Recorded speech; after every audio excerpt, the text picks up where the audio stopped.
Tá rolando na gringa uma onda forte de customização de Windows para que você deixe o PC mais leve, muito mais prático para jogos. Eu decidi testar isso no vídeo de hoje. Na verdade, eu já fiz esse tipo de conteúdo, porém não com a ferramenta que eu irei apresentar aqui. Se você gostar do conteúdo, peço gentilmente que se inscreva no canal, porque sua participação faz toda a diferença. E também comente abaixo quais são os resultados que você terá depois desse tutorial. O programa que iremos utilizar para modificarmos a nossa ISO é o NT Lite. Ele é um programa pago, só que ao mesmo tempo você pode usar ele de graça, tá? É só colocar aqui que não é comercial e tá tudo bem. Aqui é o seguinte, esse programa você baixa no site que estará na descrição, que é esse site oficial aqui, tá bom? E também precisaremos da nossa ISO, obviamente. Sempre baixe do site oficial. No caso, eu estou utilizando a ISO do Windows 11, irei baixar no site que tem a ISO do Windows 11, obviamente. Depois que você baixar a ISO e o programa, você abre o programa, vem aqui em adicionar, clica aqui nessa setinha e coloca ISO. Tá vendo aqui, ó? Seleciona onde está a ISO que você baixou, que no meu caso é essa aqui, beleza? Seleciona qual o sistema operacional que você irá utilizar, eu vou colocar aqui o Windows Pro, e clica em carregar. Coloca não exibir novamente e dá OK.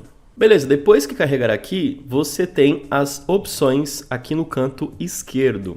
E basicamente você pode mexer em atualizações, drivers, registros, pós-instalação, isso aqui é bem legal, componentes, tarefas, recursos, configurações, serviços e todo o resto aí, né? Não vou me estender tanto. Aqui em atualizações, você pode remover as atualizações que o Windows faz, as atualizações que já vem instalada nessa ISO.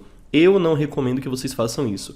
Entendam uma coisa, tentar deixar um Windows mais leve não significa deixar ele inseguro. Tá? Não fique nessa de remover o Windows Update, remover antivírus, remover tudo nessa sensação de que ele ficará mais leve, quando isso aqui é muito importante. Então não mexa nisso aqui. Drivers é interessante para que você adicione drivers quando você sabe que o seu sistema não vem com esse driver por padrão.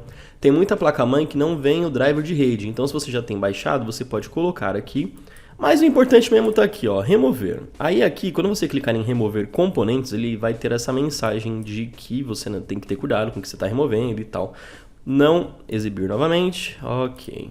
Aqui é o seguinte, pessoal, você pode remover os aplicativos do sistema, aplicativos, comunicação remota, drivers, imagem ISO, multimídia, rede, sistema, suporte de hardware e tradução. Em app de sistema, você pode remover todas as opções que ele permite, na verdade, porque essas que estão aqui em cinza, que estão apagadas, ó, não dá para você desmarcar, porque ele considera que são muito importantes.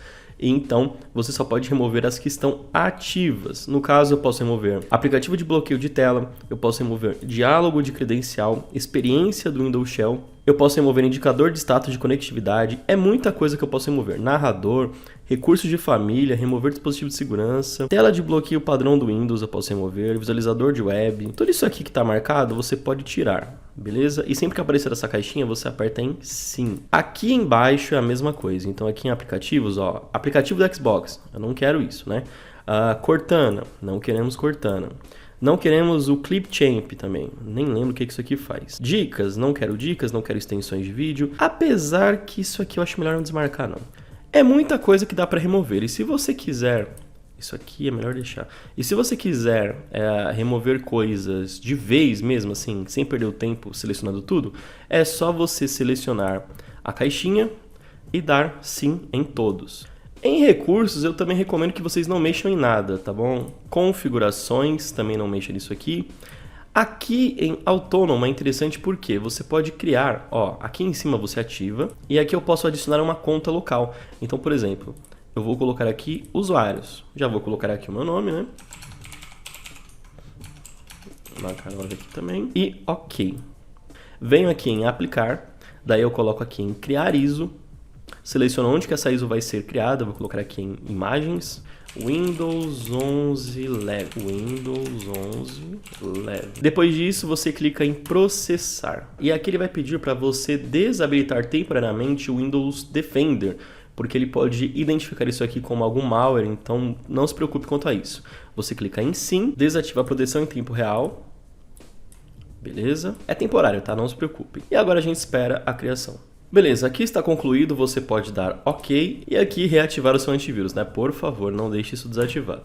Antes de criarmos o nosso pendrive bootável, eu recomendo que vocês testem a ISO numa máquina virtual, como o VirtualBox. Assim você se certifica de que não tem nada de errado. E outra coisa, pelo amor de Deus, Por favor, não usem isso diretamente numa formatação. Primeiro testa numa máquina virtual, depois instala isso em um outro SSD que você tenha, ou então faz um dual boot caso você tenha um SSD só. Mas não substitua imediatamente esse tipo de customização pelo seu Windows atual. Não faça isso. Bom, beleza. Agora que você já testou na máquina virtual e tá tudo certo, você pode criar o seu pendrive bootável. Eu, particularmente, gosto de utilizar o Yumi. E bem, pessoal, depois de toda a formatação concluída, aqui temos um panorama do que aconteceu com essa ISO. Basicamente, ó, a gente vem aqui e não tem nada instalado. Realmente removeu tudo o que dava. Alguns recursos também, como por exemplo, a ferramenta de captura, não tem. Aquela ferramenta que você printa e ela faz o recorte, não tem. Em ferramentas do Windows, tem ainda as ferramentas padrão, porém, aqueles aplicativos que a gente marcou para não ter, eles realmente foram todos pro saco, né? E aqui tem algumas coisas que eu instalei, só que é o seguinte, eu removi tudo que dava do Windows e por algum motivo algumas coisas não ficaram. Naquela primeira vez que eu formatei com esse sistema, aconteceu um problema que eu não conseguia o privilégio de administrador, então eu não tinha o botão sim quando eu precisava aprovar alguma coisa. Eu preferi então refazer essa ISO e dessa vez eu marquei para tirar tudo.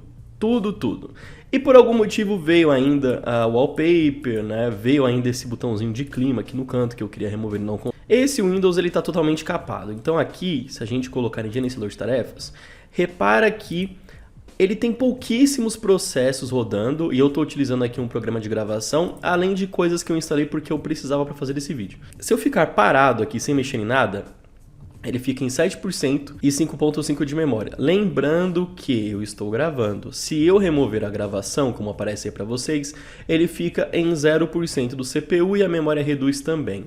Mas será que isso aqui realmente faz a diferença? É o que veremos nos testes. Então, eu testarei nesse Windows o GTA V, vou modificar apenas a taxa de atualização para 165 Hz, que é o padrão desse monitor, e deixarei ele em Full HD. E também vou rodar aqui o Cinebench R15, para a gente ver se faz diferença na pontuação. O porquê desses dois testes você vai entender na minha explicação.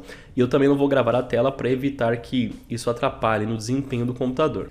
Agora falando sobre os testes, por que eu escolhi dois testes, pessoal? Basicamente porque eu testei o Cinebench pensando nos processos do Windows e o GTA porque eu estou usando uma RX 570, então assim, não dá para exigir muito dela. Como o jogo não é uma coisa fixa, não importa muito se eu testo 1 ou 6 jogos, porque no fim das contas, por ser uma placa antiga, ela já não vai render tanto assim em jogos atuais. E para ela, o GTA V rodando em Full HD no alto, do jeito que eu mostrei para vocês, está mais do que suficiente, até porque eu só coloquei a taxa de atualização em outro nível, então no Cinebench a ISO Custom me rendeu 1897 pontos. Já o Windows normal, 1766. E isso era óbvio, porque como tem muito menos processos por trás, esse tipo de benchmark se beneficia muito. Significa que sim, o processador teve algum ganho de desempenho, pelo menos neste teste em específico. No GTA, teve uma coisa que me chamou muito a atenção e provavelmente se aplicaria a vários jogos, que é o seguinte. Em FPS, variou 10 FPS, só que em geral ficou meio que assim igual. Enquanto um dava 82, o outro dava 83, 81, porém a ISO Custom em alguns momentos deu 105, enquanto um dava 90, só que elas ficaram bem parelhas. Já vou explicar o porquê que isso acontece. O que me chamou a atenção foi o uso do CPU. Reparem que na ISO normal, o uso do CPU foi muito maior. E isso esbarra com aquilo que eu falei sobre o Cinebench, se beneficiar de menos processos rodando em segundo plano. Se você pegar o primeiro núcleo, você vai reparar que em alguns momentos ele dobra de uso, em comparação com a nossa ISO customizada. O CPU se beneficiou muito. Agora, a memória RAM não faz tanta diferença assim, e a placa de vídeo também não, acredito que não. Agora, por que mesmo usando menos recurso do CPU, o desempenho foi praticamente o mesmo? O Windows, principalmente o 11, que é o mais atual, ele é inteligente.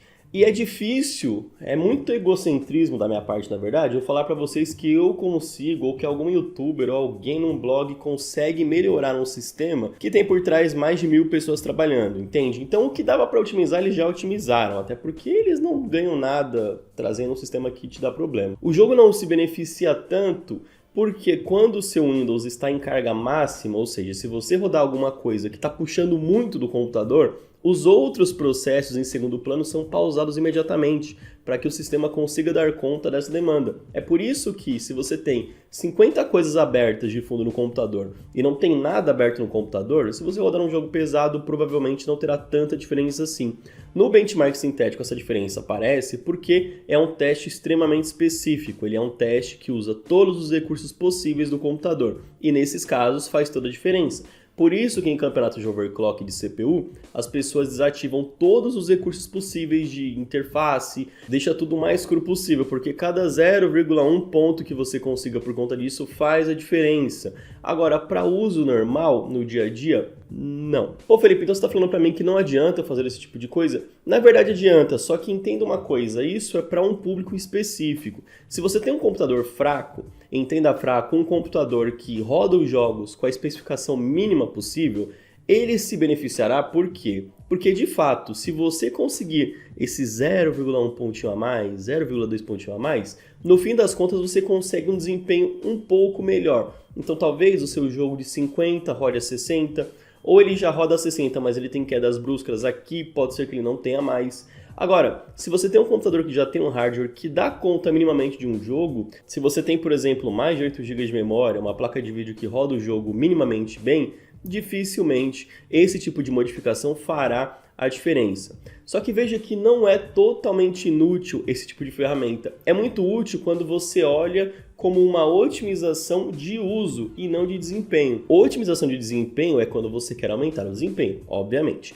Otimização de uso é, por exemplo, eu quero formatar o Windows e não quero Cortana, eu não quero esses aplicativos em segundo plano que vem instalado que eu não gosto, eu não quero o OneDrive instalado, eu não quero a barra de pesquisa daquele jeito, eu não quero esses recursos visuais, eu não gosto disso, então já remove isso. Para esse tipo de coisa, para customizar desse jeito, eu recomendo sim, e o link vai estar aqui abaixo. Só que entenda, quando falamos de desempenho, a primeira camada de melhoria é utilizar recursos que o próprio sistema tem, como otimização de discos, fragmentação. A segunda camada é o overclock.